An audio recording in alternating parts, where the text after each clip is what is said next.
네, 우리 25일자 말씀 로마서 9장 25절부터 33절까지 우리 한 절씩 교독하겠습니다. 저부터 읽겠습니다. 호세아의 글에도 이르기를 내가 내 백성 아닌 자를 내 백성이라 사랑하지 아니한 자를 사랑한 자라 부르리라. 너희는 내 백성이 아니라 한 그곳에서 그들이 살아계신 하나님의 아들이라 일컬음을 받으리라 함과 같으니라. 또 이사야가 이스라엘에 관하여 외치되 이스라엘 자손들의 수가 비록 바다의 모래 같을지라도 남은 자만 구원을 받으리니 주께서 땅 위에서 그 말씀을 이루고 속히 시행하시리라 하셨느니라. 또한 이사야가 미리 말한 바 만일 만군의 주께서 우리에게 씨를 남겨두지 아니하셨더라면 우리가 소돔과 같이 되고 고모라와 같았으리로다 함과 같으니라. 그런즉 우리가 무슨 말을 하리요? 의를 따르지 아니한 이방인들이 의를 얻었으니 곧 믿음에서 난 의요. 의의 법을 따라간 이스라엘은 율법에 이르지 못하였으니 어찌 그러하냐? 이는 그들이 믿음을 의지하지 않고 행위를 의지함이라. 부딪힐 돌에 부딪혔느니라. 함께 읽습니다. 기록된 바 보라 내가 걸림돌과 거치는 바위를 시온에 두노니 그를 믿는 자는 부끄러움을 당하지 아니하리라 함과 같으니라. 아멘. 네, 오늘 본문 말씀은 호세아 선지자 또 이사야 선지자의 글을 인용하면서 이 구약에 예언된 이 복음의 메시지를 다시 한번 확증하는 그런 내용으로 이어지고 있습니다. 25절에 호세아의 글에도 이르기를 내가 내 백성 아닌 자를 내 백성이라 사랑하지 아니한 자를 사랑한 자라 부르리라. 지금 사도 바울의 이제 논증 방법인데요. 이스라엘이 다 이스라엘이 아니다. 겉으로만 들으면 되게 수수께끼 같은 말씀을 하고 계시는 것이죠. 이스라엘이 다 이스라엘이 아니고 아브라함의 후손들이 다 아브라함의 후손이 아니고 내 백성이 아닌 자를 내 백성이라 부르고, 그렇죠? 내가 사랑하지 아니한 자를 사랑한 자라 부르리라. 진정한 의미가 진정한 참 이스라엘이 누군가, 그렇죠? 참 아브라함의 후손이 누구인가를 이와 같은 방식으로 되게 강조하며 논증하는 그런 사도 바울의 화법을 우리가 보게 됩니다. 호세아의 글에서도 동일하게 내 백성이 아닌 자를 내 백성이라 불렀다. 아니 왜 내 백성이 아닌 자를 내 백성이라 부르시는가? 그렇죠? 사랑하지 아니한 자를 사랑한 자라 부르리라. 여기서 말씀하시는 내 백성이 아닌 자는 이제 이방인을 의미하는 것이죠. 이스라엘 백성들이 아닌 그 율법 바깥에 있는 모든 이방인들을 내 백성이라 이스라엘이라 부르리라 이 얘기죠. 하나님의 자녀들이라 부르리라 이렇게 얘기하시는 겁니다. 그러니까 결국 이스라엘이 다 이스라엘이 아니다라는 말씀과 동일한 메시지가 이 호세아서에 기록이 되어 있음을 사도 바울이 인용하고 있는 것이죠. 너희는 26절에 내 백성이 아니라 한 그곳에서 그들이 살아계신 하나님의 아들이라 일컬음을 받으리라 함과 같으니라. 또 이사야의 말씀을 인용합니다. 이스라엘에 관하여 외치되 이스라엘 자손들의 수가 비록 바다의 모래 같을지라도 남은 자만 구원을 받으리니. 그렇죠? 이스라엘이 다 이스라엘이 아니라는 말씀을 계속해서 이사야 선지자의 말씀을 통해서 조금 더 구체적으로 계속해서 설명합니다. 이스라엘 자손들의 수가 비록 바다의 모래 같을지라도, 이것은 하나님께서 아브라함에게 약속하신 말씀이죠. 바다의 모래와 같이 하늘의 별과 같이 너희의 자손들을 번성하게 하리라. 그렇죠? 내가 너를 통해 민족을 이루리라. 그러나 그 민족 가운데에서 남은 자만 구원을 받으리라 이렇게 말씀하십니다. 그러니까 별과 같은, 하늘의 별과 같은, 바다의 모래 같은 그 아브라함의 그 수많은 자손들이 다 하나님의 자녀가 아니라, 이스라엘이 다 이스라엘이 아니라 그 가운데에서 일부만 남은 자만 결국에는 구원을 받아 참 이스라엘이 될 것이고 참 하나님의 자녀들이 될 것이다 라는 예언의 말씀을 소개함으로써 이 구약 성경에 대한 사람들의 오해를 사도 바울이 바로 잡아줌으로써 참된 복음의 의미, 참된 구원의 방법을 계속해서 논증하고 있습니다.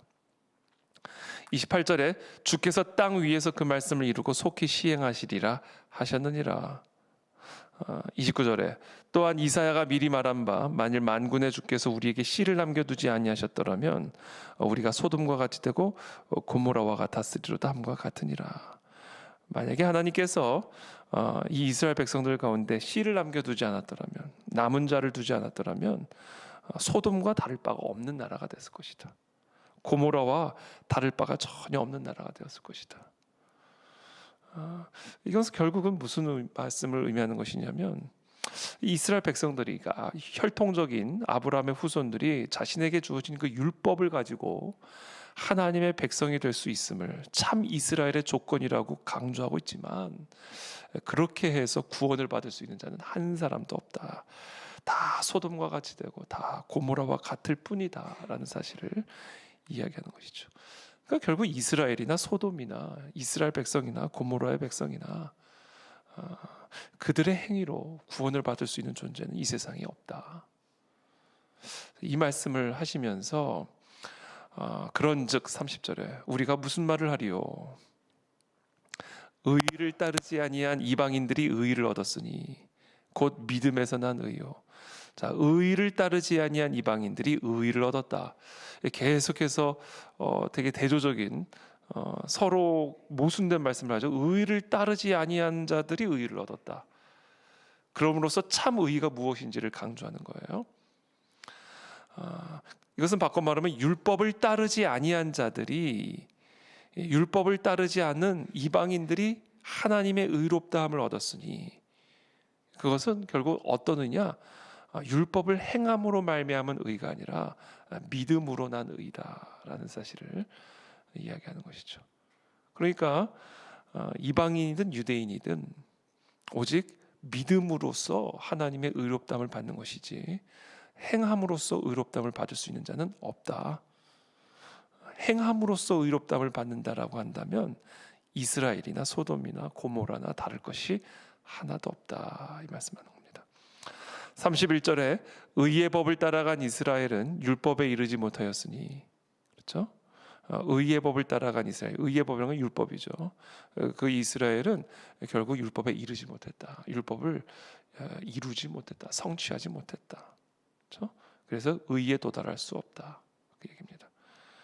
어찌 그러하냐? 이는 그들이 믿음을 의지하지 않고 행위를 의지함이라.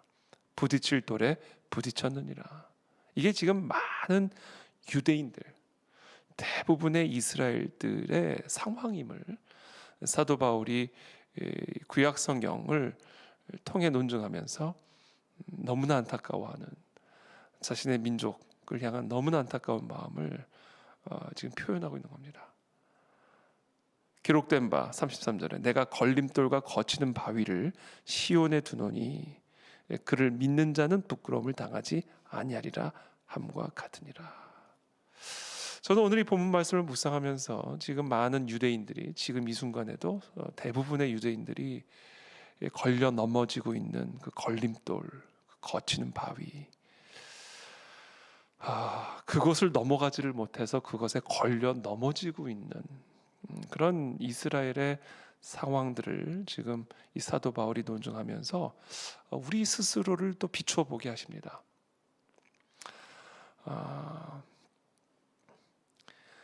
이 믿음으로 말미암는 하나님의 의가 아닌 행함으로 말미암는 하나님의 의를 추구하는 이스라엘 백성들, 도대체 이들은 왜 그 행함으로 말미암는 그 의라는 그 걸림돌을 넘어가지를 못할까? 여러 가지 이유가 있지만 그 걸림돌의 핵심은 결국은 자아입니다. 자아. 내가 행함으로 내가 의롭다함을 얻는, 나로부터 말미암는 거예요. 이게 걸림돌입니다. 뭐든지 이게 나로 말미암는 의, 나의 행함으로 말미암는 의, 나의 능력으로 말미암는 의, 이 나로 말미암는 거예요. 나, 자, 이게 결국은 모든 일의 걸림돌이 됩니다. 하나님의 축복으로 나가는 일에, 하나님의 생명, 하나님의 권세, 하나님의 은혜로 나가는 일에 거치는 바위가 되고 걸림돌이 되는 게 결국은 나입니다. 나, 자, 내 생각, 내 지혜, 내 능력, 내 방법, 나로 말미암는 그 무엇, 나로부터 나오는 그 무엇, 나로 인한 그 무엇, 그것이 무엇이든 나 자아가 바로 참된 생명과 참된 능력과 하나님의 그 보좌로 나아가는 일에 계속해서 걸려 넘어지게 만드는 걸림돌이고 거치는 바위라는 사실을 오늘 사도 바울은 유대인들의 상황을 비추어 보면서 우리들의 상황을 지금 비추어 보도록 오늘 우리에게 말씀하고 계시는 겁니다. 여러분, 복음의 핵심은 내가 그리스도와 함께 죽은 거예요. 그래서 나의 자아가 죽은 겁니다. 이게 복음의 핵심입니다.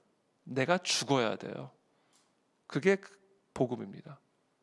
왜냐하면 나의 자아가 모든 생명과 축복의 걸림돌이기 때문에 그래요. 그래서 내가 그리스도와 함께 죽는 것, 그리고 그리스도와 함께 다시 사는 것. 그래서 내 안에 사느니 더 이상 내가 아니라 오직 예수 그리스도만 되는 것.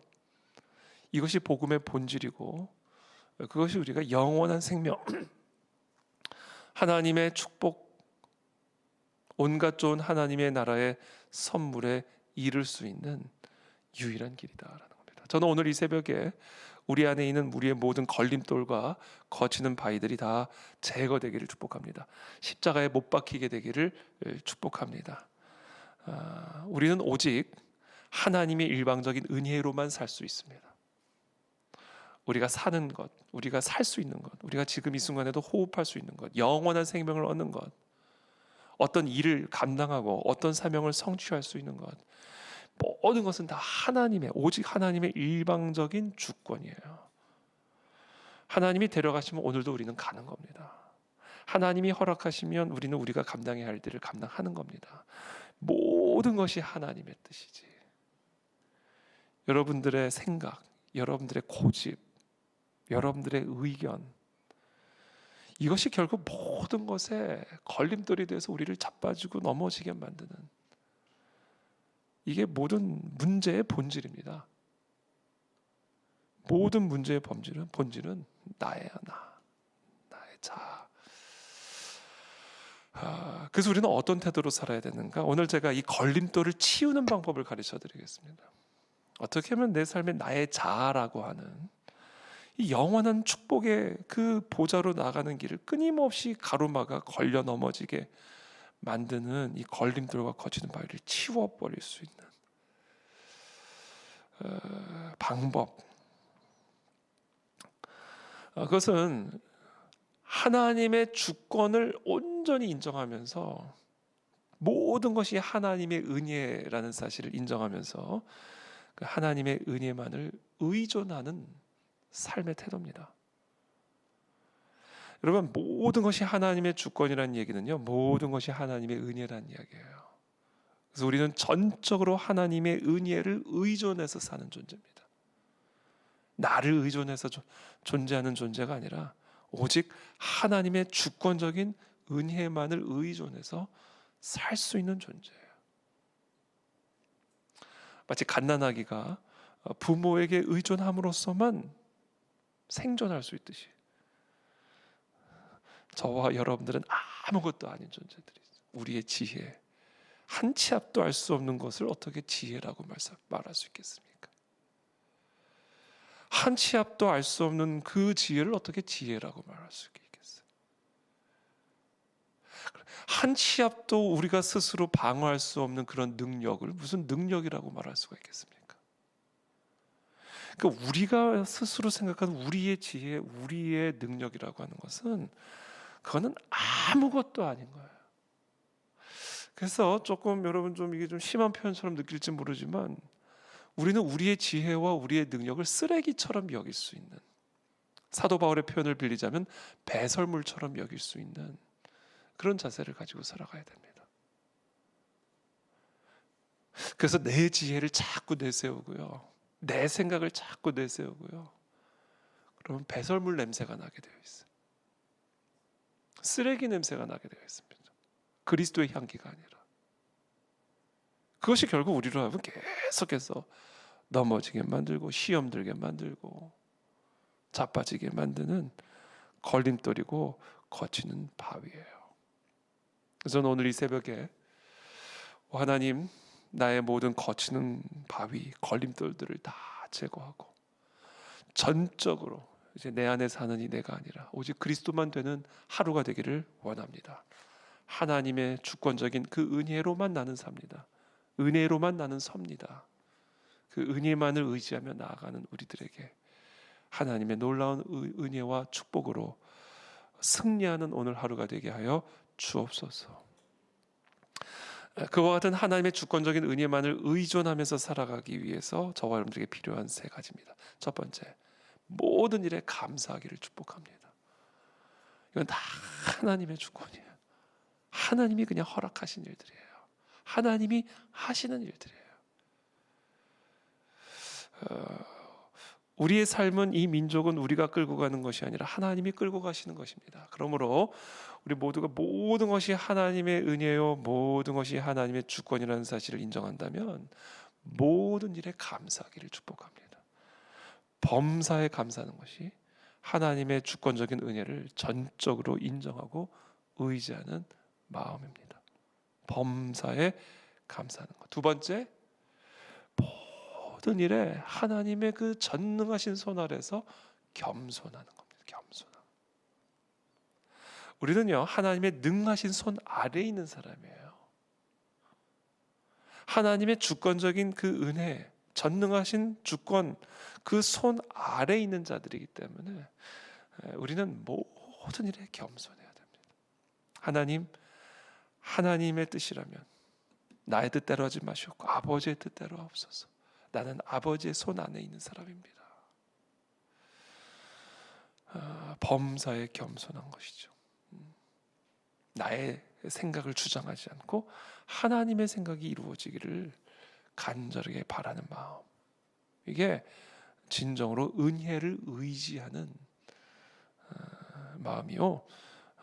우리 안에 또 우리 앞에 서 있는 걸림돌과 거치는 바위를 치우는 삽이에요. 삽이에요. 치우는 거예요. 겸손이. 그렇죠? 마지막으로 세 번째, 이 감사와 겸손은 결국 우리를 무엇으로 인도해야 되냐면 예배로 인도해야 됩니다. 하나님의 예배. 주권적인 하나님의 은혜를 찬양합니다. 예배합니다. 이제 더 이상 내 안에 사는 이 내가 아니요 오직 그리스도이십니다. 그리스도의 능하신 손만이 나를 지배하시는 유일한 주권입니다.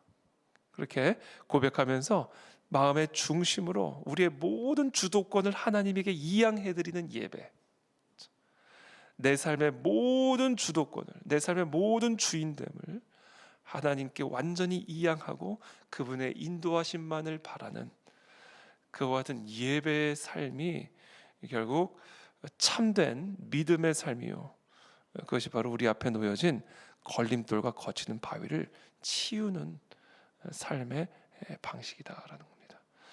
저는 오늘 하루 이 세 가지, 모든 상황 속에서, 모든 순간 속에서 하나님의 은혜의 대로가 우리의 삶에 열리고, 축복의 대로가 열리고, 권능의 대로가 열리고, 평강과 소망의 대로가 열리기 위해서 그 대로를 가로막고 있는 이 걸림돌과 거치는 바위를 치우는 방법을 오늘 말씀드렸습니다. 하나님의 모든 것이 하나님의 주권적인 은혜이므로 모든 일에 감사하라, 모든 일에 겸손하라, 그리고 모든 일에 예배하라. 모든 주도권을 하나님에게 이양함으로써 더 이상 내 안에 사는 이 내가 아니라 그리스도가 되어지는 그런 참된 믿음의 삶, 참된 은혜만을 의존하는 그런 복된 하나님의 백성들의 삶이 되시기를 예수님의 이름으로 축복합니다. 기도하겠습니다. 살아계신 하나님 감사합니다. 오늘 이 시간 우리의 모든 자아를 내려놓습니다. 나로 말미암는 모든 것들을 다 십자가에 못 박습니다. 우리는 끊임없이 내 마음과 생각 속에서 내 생각, 내 지혜, 내 방법, 내 계획, 하여튼 나로 말미암는 그 무언가가 끊임없이 올라오고 생산이 됩니다. 그러나 그것이 바로 우리의 삶에 거치는 바위가 되고 걸림돌이 되는 것을 오늘 사도 바울이 유대인의 모습을 통해서 우리에게 조명해 주셨습니다. 하나님, 정말 우리 모두가 지혜로운 참된 믿음의 사람이 될 수 있도록 축복해 주시기를 기도합니다. 오늘 이 시간에 나의 자아를 십자가에 못 박습니다. 더 이상 내 안에 사느니 이제 더 이상 내가 아니라 오직 그리스도만 됩니다. 그리스도의 뜻이 나의 전부가 되게 하시고, 그리스도의 생각이 나의 전부가 되게 하시고, 오직 그리스도만이 내 안에 충만하셔서 나의 삶을 통해 그리스도의 향기가 나타나게 하시고 그리스도의 권능이 나타나는 그런 복된 하루, 승리하는 하루가 될 수 있도록 우리 모두를 축복하여 주옵소서. 항상 감사하게 하시고 모든 일에 겸손하게 하시고 모든 것에 있어서 모든 주도권을 아버지께 이양하는 예배의 삶을 통해 오늘도 참된 하나님의 백성, 하나님이 사랑하시는 하나님의 자녀로서의 삶이 되어지도록 우리 모두를 축복하여 주시기를 간구드리며 예수님의 이름으로 축복하며 기도합니다. 아멘.